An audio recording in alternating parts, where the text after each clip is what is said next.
But something embarrassing happened to Mark Carney after he announced this military funding for Ukraine.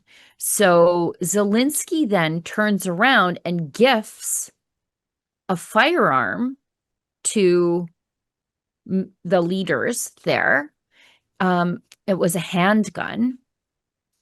And so every NATO leader was given a handgun. And this is funny. So Carney got this gift. I think it was from Zelensky anyway. Either way, it doesn't even matter who it's from. Oh, it's a Turkish leader. Okay, great. So we were getting it from a Turkish leader. And he gets a handgun from a Turkish leader. And then he immediately has to turn it over to the RCMP for destruction. He can't possess it because Canadians cannot receive handguns. Our handguns are frozen with us. And Carney, as far as I know, doesn't have an RPAL. And it wouldn't matter anyway because you can't get a new handgun in this country. So, yeah, so it was President Erdogan, actually, gifted one to all the leaders attending the NATO summit in Ankara. Global Affairs Canada said the gun is being transferred to the RCMP to be decommissioned, and the ammunition accompanying the gift remain in Turkey.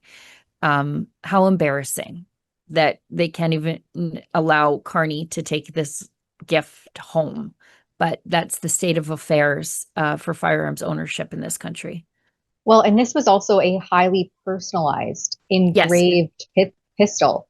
Yep. So this was like specifically to Mark Carney, engraved and personalized for him. Mm-hmm. And now he, because of their own failed liberal gun control policies, can't Yeah. even take that home with him.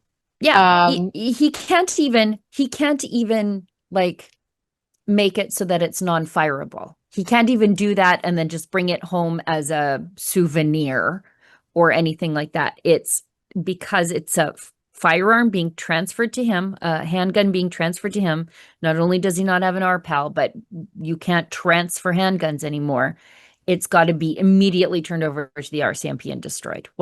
How embarrassing. And the ammunition couldn't even, I mean, he just had to leave it in Turkey. Mm-hmm. So How a senior embarrassing. government source speaking on background said the gun could eventually be donated. To Where whom? you to Ukraine? I guess you can't go to somebody else.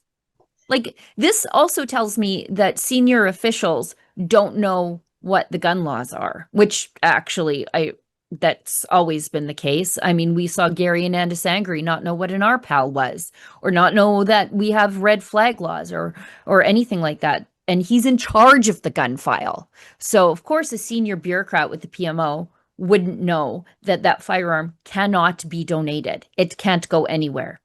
It has to go to the RCMP for destruction, not just decommissioning, destruction.